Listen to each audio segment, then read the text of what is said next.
अब मैं आपके माध्यम से कहना चाहूंगा कि जब एक मंत्री अपने संरक्षण में मठ को लूटने लगे तो आप समझ लीजिए कि उस क्षेत्र की क्या स्थिति। तो प्रूफ है कि एक वही सीओ जब तांती समाज का व्यक्ति लिखवाता है और महतो समाज का व्यक्ति लिखाता है तो उस दाखिल खारिज को वो रिजेक्ट कर देता है, और जब वही जमीन माननीय मंत्री के आप सचिव का भगना भगने लिखाता है तो उसका म्यूटेशन हो जाता है। तो ये तो अपने आप में सबसे बड़ा स्कैंडल। माननीय मंत्री के आप सचिव का भगना अंबुति विशाल और भगनी श्रेया के द्वारा खरीदा जाता है तो उस जमीन का म्यूटेशन कर दिया जाता है। और मैं बड़ी जिम्मेदारी के साथ आरोप लगा रहा हूं। मैं जानता हूं कि भैया आचार संहिता लगा हुआ है और मैं जानता हूं कि माननीय मंत्री पर आरोप लगाने का क्या खामियाजा होता है। निजी तौर पर वो मुझ पर हमला करवा सकते हैं, महंत जी पर वो हमला करा सकते हैं, मेरी हत्या करवा सकते हैं, महंत जी की हत्या करवा सकते हैं। हैसियत नहीं है कि इसको सुचारू रूप से चलाया जा सके, और जो इनकम का मठ के इनकम का स्रोत था उस स्रोत को जबरन उसको गलत तरीके से केवाला करा के लिखा लिया गया है। इससे बड़ा पाप और अधर्म क्या हो सकता है? तमाम चीज कर सकते हैं, आपके माध्यम से हम कह देना चाहते हैं वो तमाम चीज करा सकते हैं। अगर मुझे या महंत जी को कुछ होता है तो इसकी पूरी जवाबदेही और जिम्मेदारी माननीय मंत्री विजय कुमार चौधरी की होगी। देखिए, जो भी हमारे गार्जियन और महंत साहब ने कहा ये बात बिल्कुल सही है, और जब मुझे इस बात के बारे में मालूम चला था तो हमने इनसे डॉक्यूमेंट्स लिया था, और हाई कोर्ट में लॉयर दीपक कुमार हैं जो इस केस को एग्जीक्यूट कर रहे हैं, लड़ रहे हैं। हालांकि इससे पहले ही महंत जी ने हाई कोर्ट में एक रीट फाइल किया था इसके खिलाफ में, जो जमीन किया गया था। रीट जो हाई कोर्ट में है CWJC 6185/23, ये रीट फाइल महंत जी के द्वारा किया गया था। और ये जमीन जो है हड़पा गया है, इस क्रोनोलॉजी को समझने की आवश्यकता है कि सबसे पहले ये जमीन एक तांती समाज के व्यक्ति ने खरीदा था और एक महतो जी थे, दो व्यक्ति ने खरीदा था। वो मैं आपके साथ डॉक्यूमेंट साझा करता हूँ, ये देख लीजिए। एक महतो जी हैं और एक तांती समाज के व्यक्ति हैं जिन्होंने खरीदा था। उसके एप्लीकेशन को सीओ ने यह कहते हुए रिजेक्ट कर दिया कि ये जमीन महंत साहब की 1942 से है और ये विवादित है, इसलिए इसको दाखिल खारिज नहीं किया जा सकता, म्यूटेशन नहीं किया जा सकता। लेकिन जब इसी जमीन को माननीय मंत्री के आप सचिव का भगना अंबुति विशाल और भगनी श्रेया के द्वारा खरीदा जाता है तो उस जमीन का म्यूटेशन कर दिया जाता है, यह कहते हुए कि कर्मचारी के रिपोर्ट के आधार पर हम इसको म्यूटेशन करते हैं, हम दाखिल खारिज करते हैं।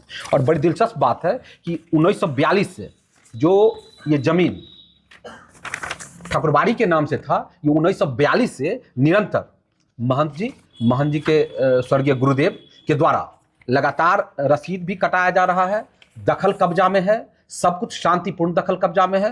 कहीं कोई उस जमीन में इफ बट नहीं था। अगर जमीन सही में मालिकाना हक महंत साहब का नहीं था तो फिर जब तांती और ततमा समाज के नाम से केवाला हुआ या महतो जी के नाम से केवाला हुआ तो उस समय उनका भी दाखिल खारिज होना चाहिए था, लेकिन सीओ पंकज झा ने उसको रिजेक्ट कर दिया। और उसी सीओ पंकज झा ने इनके जमीन को जब भगना और भगनी खरीदते हैं तो जमीन को वो कर लेते हैं। अब इसमें आप कहिएगा कि माननीय मंत्री की भूमिका, ये एक सवाल उठता है कि माननीय मंत्री की भूमिका। तो 1 महीने का पीरियड था जब सरायरंजन में 3 सीओ का ट्रांसफर हुआ, जिस पंकज झा ने 1 महीने में 3 जी 1 या 2 महीने में जिस सीओ पंकज झा ने तांती समाज और महतो समाज के व्यक्ति को रिजेक्ट किया था उनका ट्रांसफर हो गया था। उस समय एक पूजा कुमारी आरो थी जिनको प्रभार मिला था, और पंकज झा चले गए थे समस्तीपुर नगर निगम के नगर पंचायत के कार्यपालक पदाधिकारी बन के। उनको फिर लाया गया, यहाँ पर 15 दिनों के लिए लाया गया, एक लेटर निकालकर, और ये म्यूटेशन किया गया। तो सवाल उठता है, क्या सरकार में, बिहार सरकार में एक मंत्री के आप सचिव की इतनी हैसियत है कि वो किसी सीओ को ट्रांसफर पोस्टिंग करा सकता है, या मंत्री ने करवाया? अगर माननीय मंत्री के संरक्षण में और जानकारी में ये हुआ तो इसको निरस्त करने के लिए उन्होंने क्या किया, या इसको सुलझाने के लिए उन्होंने क्या कवायद किए?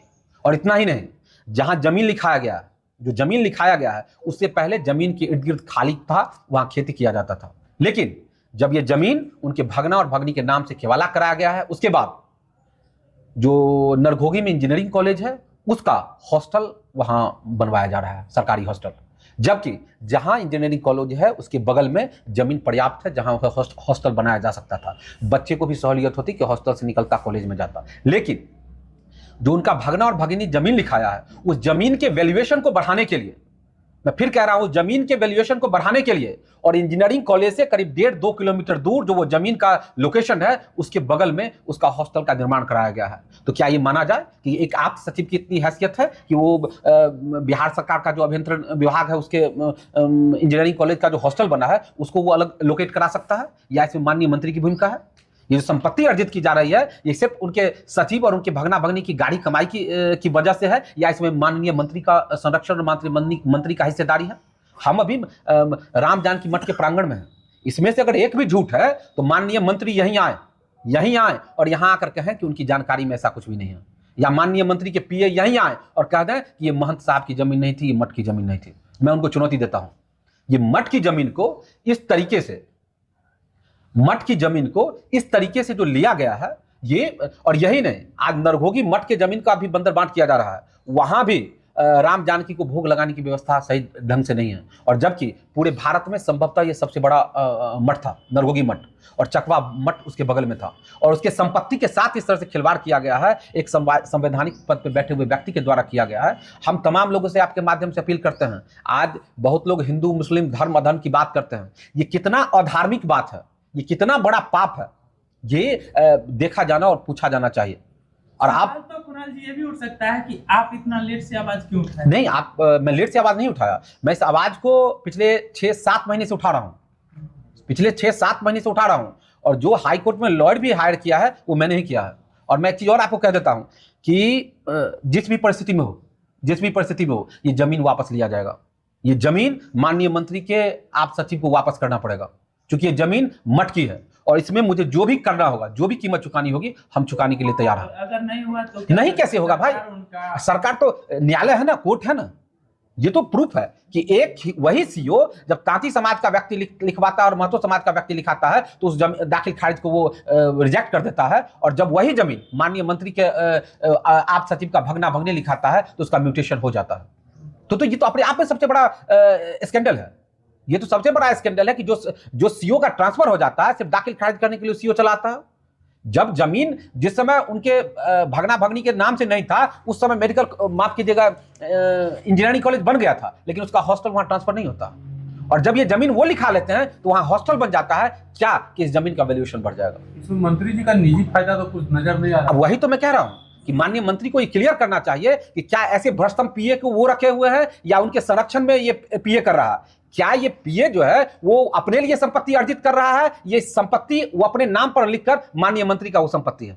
ये कैसे क्लियरिफाई होगा? या तो किसी जांच से होगा, या जांच जाइए, जांच 6 महीना, साल, 5 साल चलेगा। हम कहते हैं कि चकवा ठकुरबाड़ी में आकर माननीय मंत्री कह दें कि हम नहीं जानते थे कि वो मठ की जमीन थी और उन्होंने लिखा दिया था, हम मान जाएंगे, ऐसी बात है। महंत जी और समाज के 2-4 लोग उनके पास गए हैं और सारी चीजों को उन्होंने स्पष्ट किया है कि भाई इस तरह की बातें हैं। यह भी कहा गया है कि इस तरह की चीजें हो रही हैं तो राम जानकी को भोग कहां लगेगा? तो माननीय मंत्री ने कहा है कि ठाकुर जी पूरा दुनिया को देखते हैं और आप ठाकुर जी को देखिएगा, ठाकुर जी अपना व्यवस्था खुद कर लेंगे। ये माननीय मंत्री का स्टेटमेंट था। ऐसे कई मठ हैं जिस पर कई बार आपने आरोप लगाया कि मंत्री के द्वारा कब्जा कर लिया गया है, कई मठों पर मंत्री के पीए के द्वारा कब्जा कर लिया, तो क्या यहाँ के लोगों में उतनी जागृति नहीं है कि वो उस पर सवाल? जागृति है। पहले जो महंत जी, कोई भी जो मठ चलता है या सार्वजनिक संस्था है वो तभी रन करता है जब आसपास के लोगों की उसमें भागीदारी होती है। जब जिससे पहले जमीन नहीं लिखा गया था उस समय सभी लोगों की सहभागिता महंत जी के साथ और मठ के साथ थी, लेकिन जब लोगों को पता चला कि माननीय मंत्री के संरक्षण में हुआ है तो उनके डर से, उनके भय से सभी लोग महंत जी से कन्नी काटने लगे। अब हालात ये है कि ये वीराने में अकेले महंत जी हैं जो जूझ रहे हैं इन चीजों से, क्योंकि उनका खौफ अभी है क्षेत्र में। जी बिल्कुल, खौफ क्यों नहीं होगा? खौफ नहीं होगा तो बबलू एक्ट में फंसा दिए जाएंगे। ये खौफ नहीं है, मैं डॉक्यूमेंटेशन प्रूफ दे रहा हूं, ये खौफ नहीं है। इससे बड़ा खौफ क्या हो सकता है? क्या सारी दुनिया के लिए कानून है, व्यवस्था है, पुलिस है और प्रशासन है, और ये जो डॉक्यूमेंट्स है इसके लिए कोई कानून नहीं है, कोई व्यवस्था नहीं है? वो तो कहेंगे कि इसमें मेरा कहीं जिक्र ही नहीं है। जिक्र नहीं है तो वो बताएं कि सीओ का ट्रांसफर पोस्टिंग बिना उनकी जानकारी के उनका पीए कराता है। क्या वो बताएं कि जो बिहार सरकार में जो हॉस्टल का आवंटन है वो कहां होगा नहीं होगा, इसका निर्धारण उनका पीए करता है? ये बात तो कौन बताएगा? जनता को लोग कौन बताएगा? कि हाँ इसमें हम कुछ नहीं, हम विधायक नहीं है, हम सुपर विधायक अपने पीए को बनाए हुए हैं, ये कौन कहेगा? तो ये वही तो मैं कह रहा हूं, जब भवन निर्माण विभाग का काम है तो हम ये मान लें कि भवन निर्माण के काम में ही दूसरे विभाग के मंत्री के आप सचिव की इतनी हैसियत है कि दूसरे बिहार सरकार के दूसरे विभाग के कार्य को प्रभावित कर सके।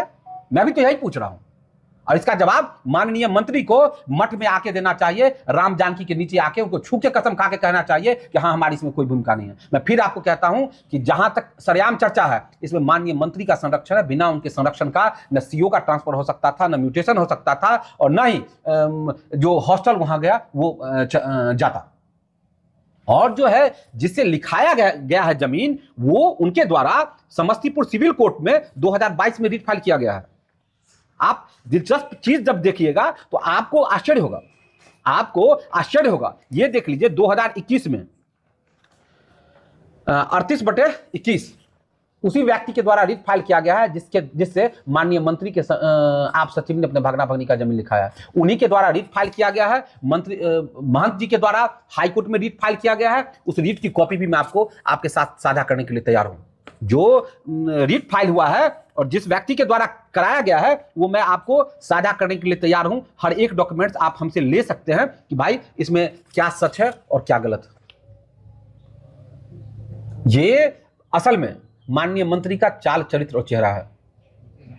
अब मैं आपके माध्यम से कहना चाहूंगा कि जब एक मंत्री अपने संरक्षण में मठ को लूटने लगे तो आप समझ लीजिए कि उस क्षेत्र की क्या स्थिति होगी, और लूटे भी, और यह भी बाध्यता हो कि तुम रो नहीं सकते हो, तुम बोल नहीं सकते हो।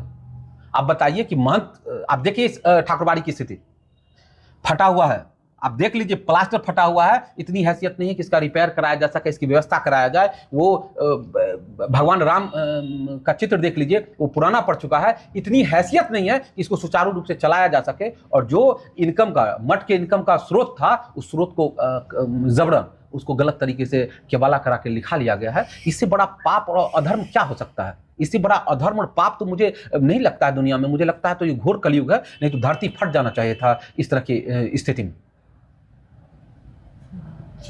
और कोई सवाल है तो पूछिए, आप लोग कुछ भी पूछ सकते हैं इससे रिलेटेड। कोई डॉक्यूमेंट्स आप लेना चाहें तो आप लोग हमसे डॉक्यूमेंट्स भी लीजिए, और डॉक्यूमेंट्स आप लगाइए अपने वीडियो में और लोगों को दिखाइए कि किस तरह से माननीय मंत्री कंबल ओढ़कर घी पीते हैं।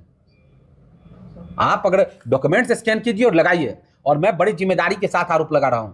मैं जानता हूं कि आचार संहिता लगा हुआ है, और मैं जानता हूं कि माननीय मंत्री पर आरोप लगाने का क्या खामियाजा होता है। निजी तौर पर वो मुझ पर हमला करवा सकते हैं, महंत जी पर वो हमला करा सकते हैं, मेरी हत्या करवा सकते हैं, महंत जी की हत्या करवा सकते हैं, हम पर वो गलत तरीके से केस करवा सकते हैं, महंत जी पर केस करवा सकते हैं। वो तमाम चीज कर सकते हैं। आपके माध्यम से हम कह देना चाहते हैं, वो तमाम चीज करा सकते हैं।